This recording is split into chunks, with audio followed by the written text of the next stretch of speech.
تاجدار مکہ امام الانبیاء کا فرمان عالیہ آپ کے سامنے پیش کیا۔ چند باتیں انہی کی روشنی میں آپ سے کروں گا اور اپنی بات کو ختم کروں گا۔ اللہ نے قرآن کریم میں فرمایا یا ایھا الناس قد جاءتکم موعظۃ من ربکم وشفاء لما فی الصدور۔ کہ دنیا کے لوگوں تمہارے پاس تمہارے رب کی جانب سے موعظت نصیحت یعنی اللہ کا قرآن آ چکا ہے، وشفاء لما فی الصدور، اور اللہ نے اس قرآن کو تمہارے دلوں کی بیماریوں کا علاج بنا کر اتارا، اللہ نے اسے شفا بنا کر اتارا۔ جو تمہارے دلوں میں روگ پلتے ہیں، جو تمہارے دلوں میں بیماریاں پلتی ہیں، جو تمہارے دلوں میں حسد ابلتا ہے، جو تمہارے دلوں میں بغض اور عداوت پلتی ہے، اللہ نے قرآن کریم میں فرمایا وشفاء لما فی الصدور، اللہ نے سینوں کی گندگی کو دور کرنے کے لیے اسے شفا بنا کر اتارا۔ وَهُدًى وَرَحْمَةٌ لِّلْمُؤْمِنِينَ، اللہ نے فرمایا ہم نے اسے ہدایت بنا کر اتارا، قرآن کو ہم نے دنیا میں ہدایت بنا کر اتارا، اور ایمان والوں کے لیے اللہ نے رحمت بنا کر اتارا۔ وَهُدًى وَرَحْمَةٌ لِّلْمُؤْمِنِينَ إِنَّ هَذَا الْقُرْآنَ يَهْدِي لِلَّتِي هِيَ أَقْوَمُ، یہ قرآن تمہارے لیے ہدایت بن کر آیا۔ اللہ تبارک و تعالیٰ نے کل قیامت کے میدان میں ایمان والوں کے لیے رحمت بنا کر پیش کرنا ہے۔ میرے رب نے بیان فرمایا قُلْ بِفَضْلِ اللَّهِ وَبِرَحْمَتِهِ، اے نبی آپ فرما دیجئے اللہ کی رحمت کاملہ کا مظہر عتم، اللہ کی بڑی نعمتیں تم پر ہیں، اللہ کا بڑا انعام تم پر ہے، اللہ کا بڑا اکرام تم پر ہے، رات دن اسی رحمتیں برستی ہے، لیکن میرے رب نے بیان فرمایا الرحمن علم القرآن خلق الانسان علمہ البیان، رحمان کی رحمانیت یہ ہے کہ اللہ نے تمہیں اپنا قرآن دے دیا۔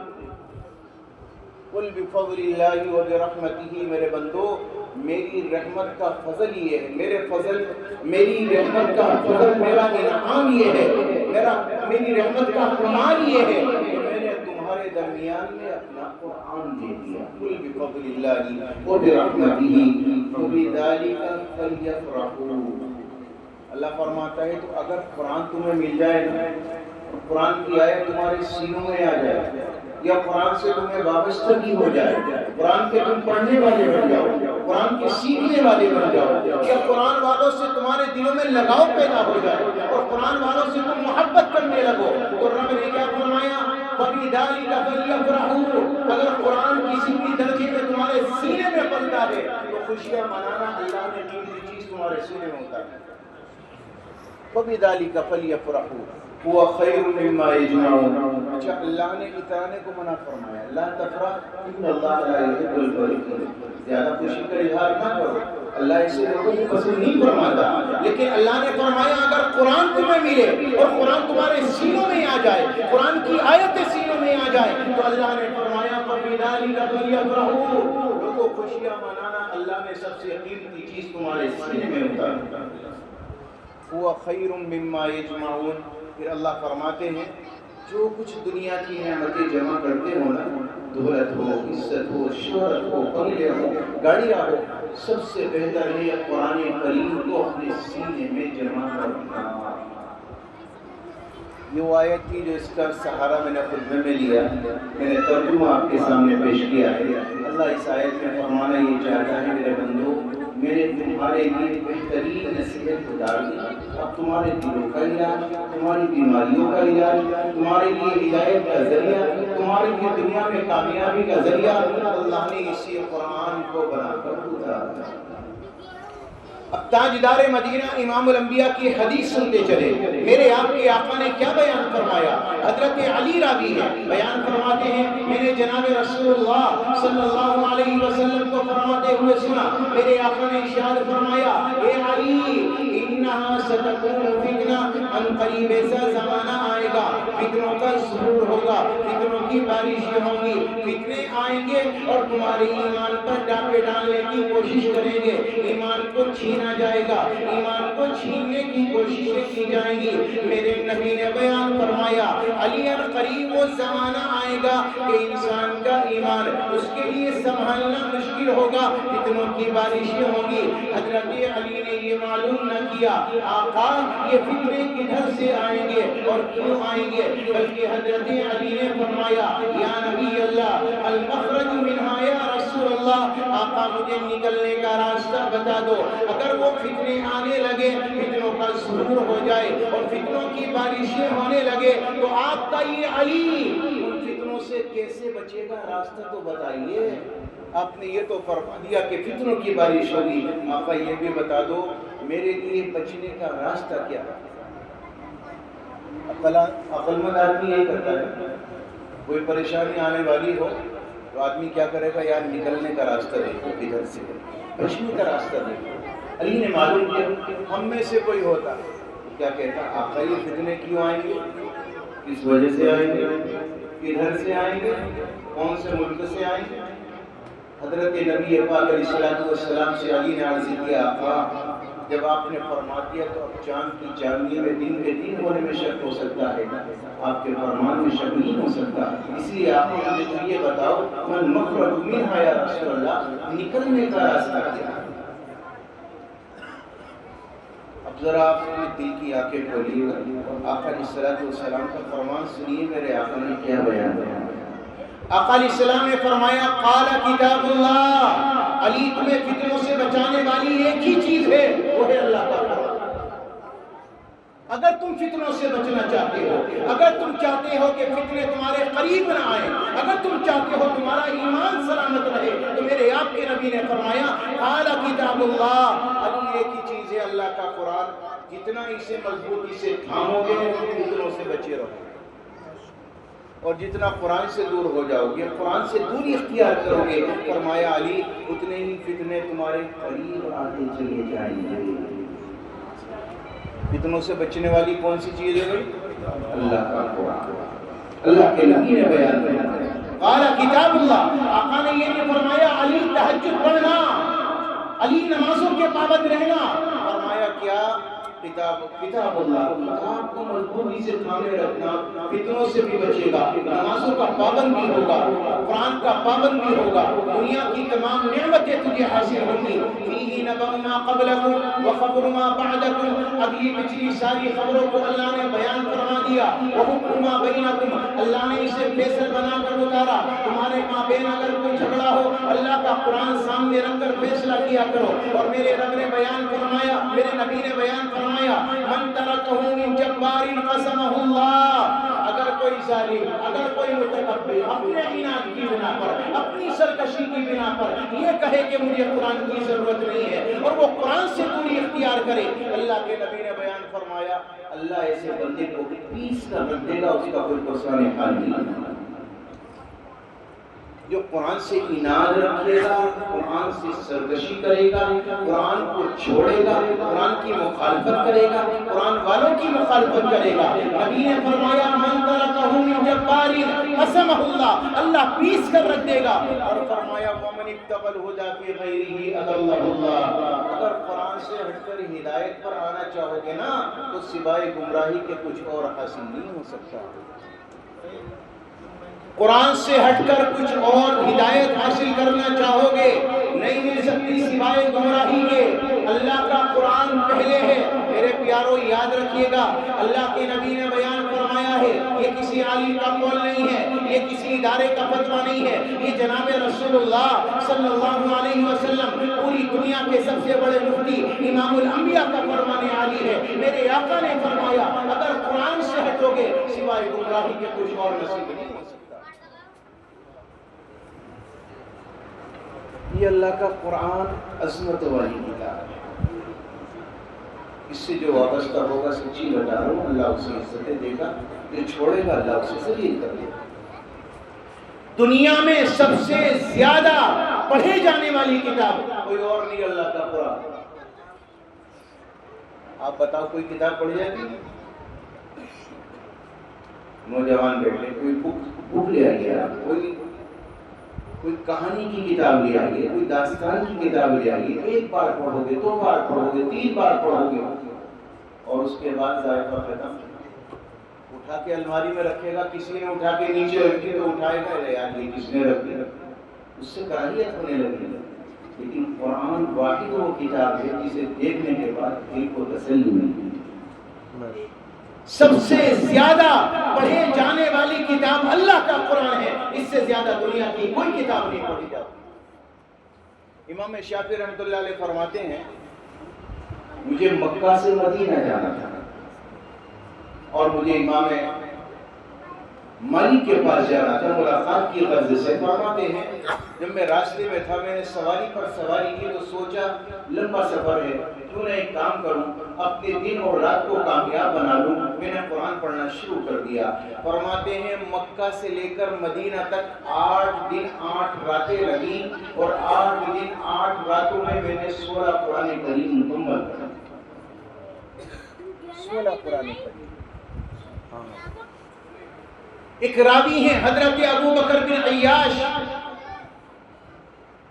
راوی ہیں، بخاری میں ان کا تذکرہ، جب ان کے وصال کا وقت آیا، ان کے دنیا سے جانے کا وقت آیا، ان کی ہمشیر آئی، ان کی بہن آئی، آ کر رونے لگی، فرمانے لگے کیوں روتی ہے؟ فرمایا آپ پر روتی ہو۔ فرمانے لگے رونا ہے تو اپنے آپ پر رو، میرے اوپر نہ رونا۔ کیا سمجھتی ہے جس کونے میں بیٹھ کر تو رو رہی ہے، اسی کونے میں بیٹھ کر میں نے اللہ کا قرآن 18,000 مرتبہ پڑھا ہے، مجھے رونا نہیں، مجھے ہنسی آ رہی ہے کہ اب اس رب سے ملاقات کا وقت آ گیا۔ یہ پڑھی جانے والی کتاب اللہ کا قرآن ہے، سب سے زیادہ پڑھی جانے والی کتاب اگر کوئی ہے تو وہ اللہ کا قرآن ہے، اس سے زیادہ کوئی چیز نہیں پڑھی جاتی۔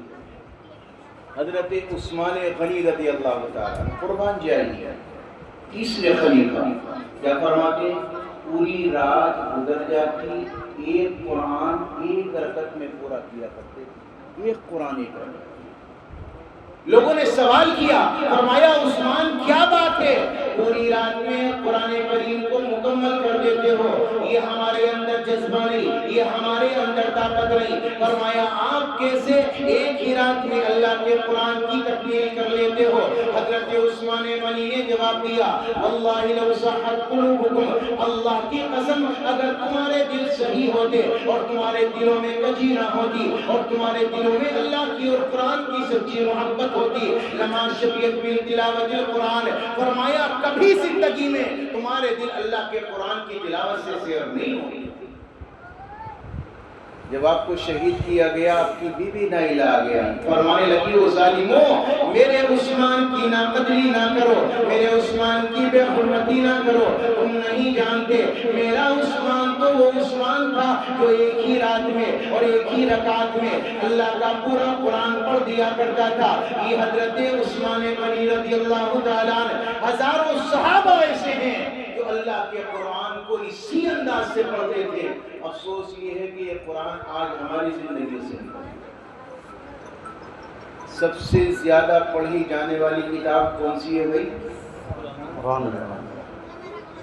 اس کی ایک خصوصیت اور ہے اللہ کے قرآن، سب سے بہترین انداز میں پڑھی جانے والی کتاب کی اللہ کا قرآن، اس سے اچھے انداز میں کوئی کتاب نہیں پڑھی جاتی۔ ابھی حافظ صاحب نے تلاوت کی، آپ کو اچھا لگا؟ لگا یا نہیں لگا؟ بولو لگا نا؟ آپ کہو گے حافظ صاحب کا کمال ہے، میں بھی کہوں گا بڑا کمال کی بات ہے ماشاءاللہ، لیکن سچی بتائیے آپ کہ حافظ صاحب کا زیادہ کمال ہے اللہ کا قرآن کا زیادہ کمال ہے؟ حافظ صاحب سے کہو ذرا اور کوئی کتاب لے کر آؤ اس انداز سے پڑھ کر دکھاؤ، پڑھ سکتے کوئی اور عربی کی کتاب ہو وہ اس انداز سے پڑھ کر دکھائیں، کیا پڑھ سکتے ہیں؟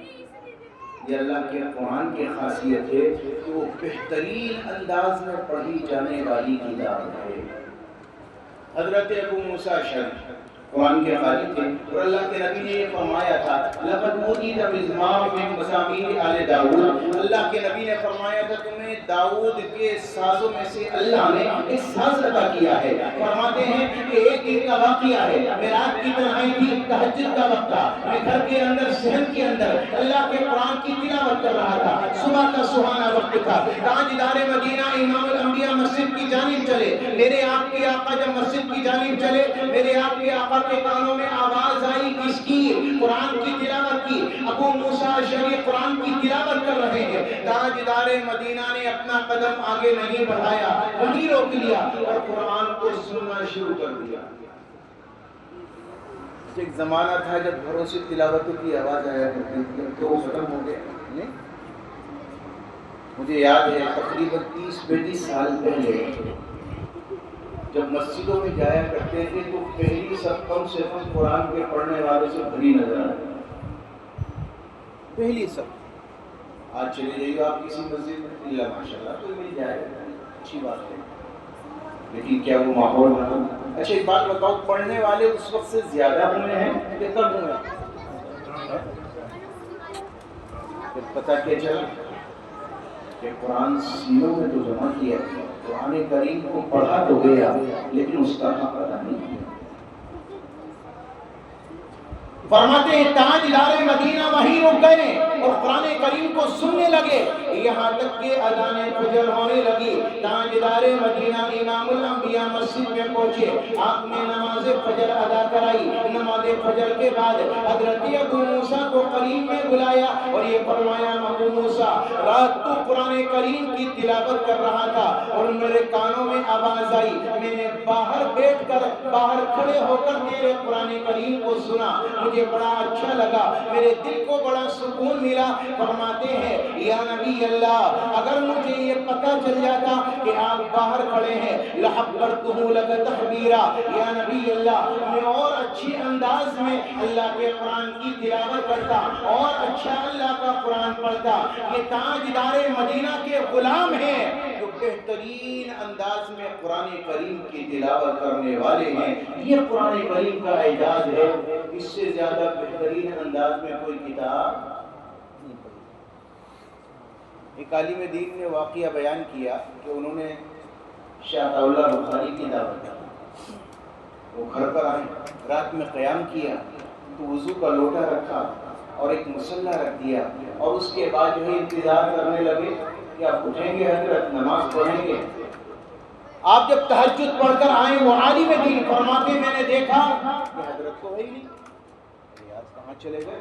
سوچا قضاء حاجت کے لیے گئے ہوں گے، اب دیکھا تو لوٹا خالی، مصلی بچھا ہوا۔ اس کا مطلب سیدھا تھا کہ وضو کر چکے ہیں، تہجد پڑھ چکے ہیں، پھر کہاں چلے گئے؟ آپ باہر نکلے، دیکھنے لگے یار یہ جنگل کا علاقہ ہے، کہیں ایسا نہ ہو کوئی موذی جانور انہیں تکلیف پہنچا دے۔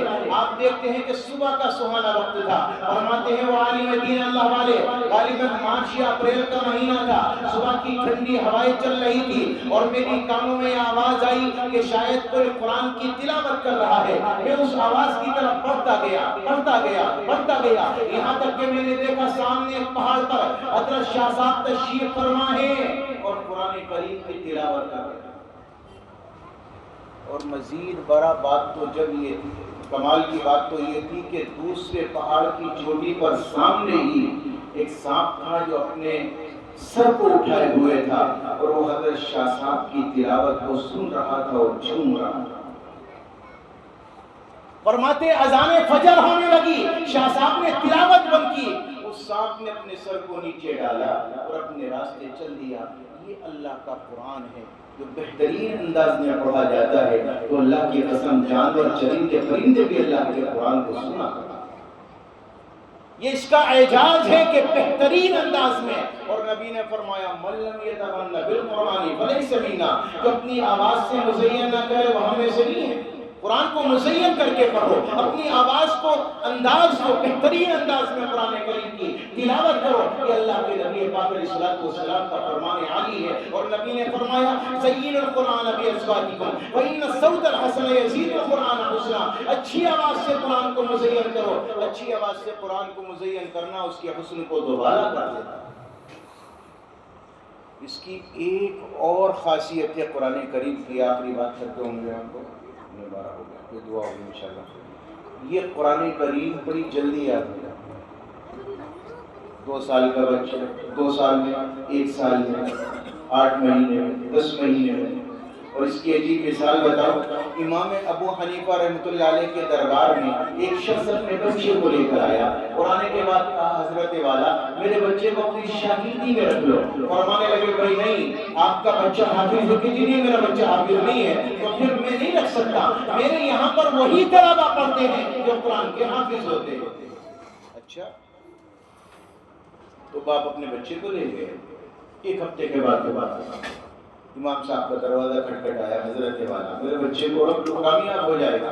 فرمایا بھائی تیری بات سمجھ میں نہیں آتی، میں نے تجھے پچھلے ہفتے لوٹایا تھا، میں اپنے یہاں پر حفظ کرنے والے طلبہ کو رکھتا ہوں جو حافظ ہو چکے ہوتے ہیں، ان سے آگے انہیں پڑھاتا ہوں، میں حافظ بچے کو نہیں پڑھاتا، پہلے اسے حفظ کر لا اس کے بعد میرے پاس لے کر آنا۔ وہ کہنے لگا حضرت والا یہ حافظ بن چکا ہے۔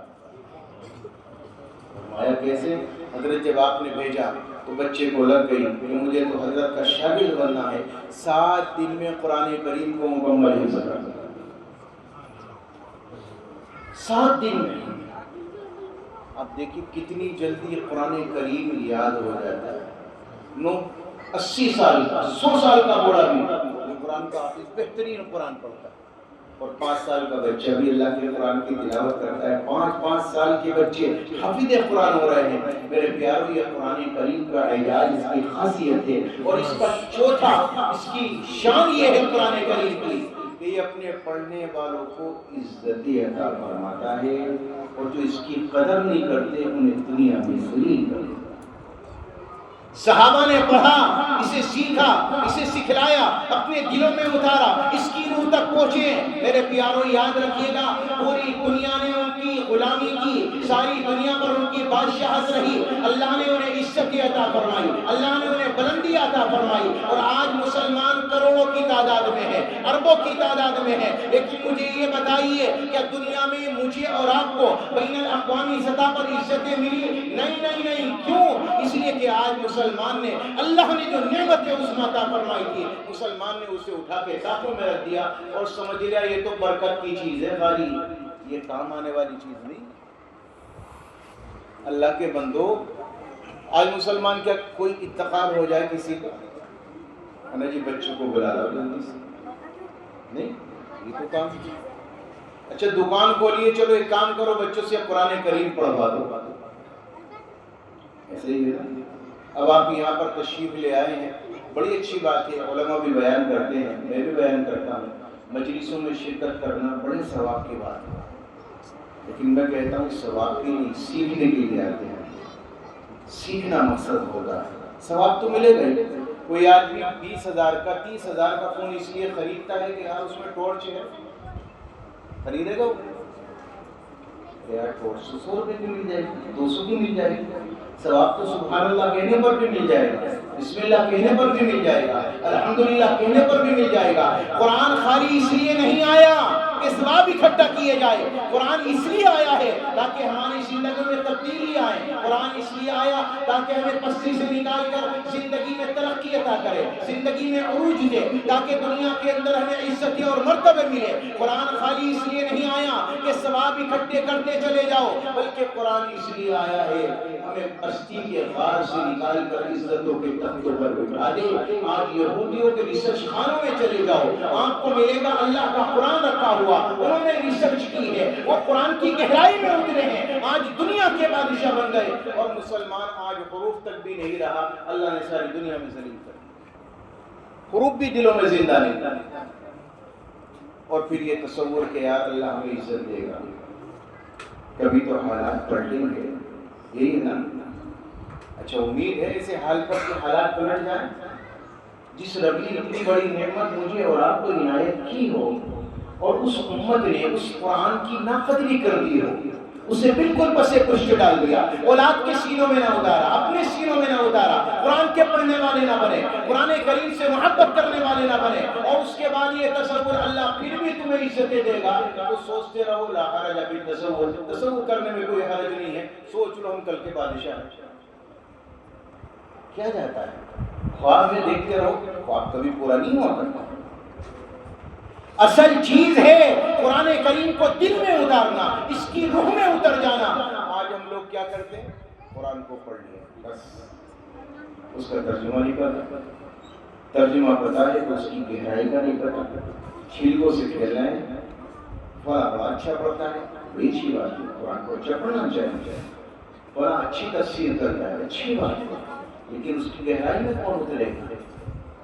حضرت عمر رضی اللہ تعالیٰ جب تفسیر شروع کی 10 سالوں میں سورہ بقرہ کو مکمل کیا، اندازہ لگائیے کیا کیا ہوگا 10 سالوں میں۔ اور وہ تفسیر نہیں تھی کہ 15 منٹ تفسیر ہوئی قرآن بند کر کے رکھ دے، جاؤ جی تمہیں بھی چھٹی اور ہماری بھی چھٹی، تمہیں بھی وقت نہیں ہمیں بھی وقت نہیں۔ وہ تفسیر وہ ہوا کرتی تھی، گھنٹوں گزر جایا کرتے تھے اور چھٹی نہیں ملا کرتی تھی۔ تب 10 سال میں جا کر تفسیر سورہ بقرہ کی خالی مکمل کی۔ اللہ کہتا ہے نا قرآن میں لا یمسہ الا المطہرون، اس کا ایک ترجمہ تو وہی ہے جو ظاہری ہے کہ نہ چھو اسے مگر پاکی کی حالت میں، یہی ہے نا۔ لیکن علماء لکھتے ہیں اصل اس کی یہ ہے، اللہ فرماتا ہے اس کی گہرائی تک نہیں پہنچ سکتے مگر وہی لوگ جن کے دلوں میں قرآن کریم کی سچی محبت ہے، جو پاکیزہ ہستیاں ہیں اللہ کی، جو مکرم لوگ ہیں اللہ تبارک و تعالیٰ کے، جو اللہ کے مطہر لوگ ہیں، وہی لوگ اس کی روح تک پہنچ سکتے ہیں، ورنہ ہر کوئی اس کی روح تک نہیں اتر سکتا۔ اللہ ہمیں قرآن سے محبت کرنے والا ہے، قرآن سے محبت کرو، جتنی کرو گے اللہ عزت دے گا، جتنی کرو گے عزت دے گا۔ اور دیکھو جب قرآن سے محبت ہوگی تو صاحب قرآن سے بھی ہوگی۔ ایک جزدان کو کوئی آدمی سڑک پر پڑا دیکھ لے، کیا کرو گے آپ؟ کیا کرو گے بھائی؟ بتاؤ جلدی سے۔ اگر جزدان قرآن کا باہر پڑا مل جائے تو آپ کا کام کیا ہوگا؟ اٹھا کر رکھو گے۔ آپ کو پتا ہے کہ جزدان اللہ کے قرآن سے جڑا ہوا ہے، ایسا ہی ہے نا؟ پارے کا اوپر کا حصہ جس پہ صرف لکھا ہوتا ہے اما پارا، وہ بھی پڑا مل جائے تو مسلمان اسے اٹھائے گا، اوپر رکھے گا، جبکہ اس پر آیتیں نہیں لکھی۔ کمال کی بات ہے جزدان کی اتنی قدردانی، جس کے سینے میں قرآن اترا ہوا ہے اس کی کوئی قدر نہیں ہے، یا اس کی قدر۔ ہم نے اپنے آپ کو اتنا دلدل میں پھنسا لیا ہے، تو اتنے گہرے زخم اپنے آپ کے لگا لیے ہیں، سچی بتا رہا ہوں، زمانے لگ جائیں گے ہمارے زخم ٹھیک نہیں ہوں گے۔ ہم چاہتے ہیں اگر ہمیں کامیابی ملے تو اپنے آپ کو بدلنا ہوگا، اپنے راستے تبدیل کرنے ہوں گے، اپنی سوچوں کو بدلنا ہوگا، انقلاب پیدا کرنا ہوگا اپنی زندگی میں، خود کی زندگی کے اندر اپنے آپ کو بدل کر پھر اللہ کے قرآن سے جوڑ کر، نبی سے جوڑ کر، پھر دیکھو اللہ رحمت کے راستے کھولے گا، بادشاہت کے دروازے کھولے گا، عزتوں کے دروازے کھولے گا۔ لیکن اگر یہی حال رہا تو پستی تو مل سکتی ہے، عزت نصیب نہیں ہو سکتی۔ اللہ مجھے بھی آپ کو بھی عمل کی توفیق عطا فرمائے۔ یہ بچہ قرآن کا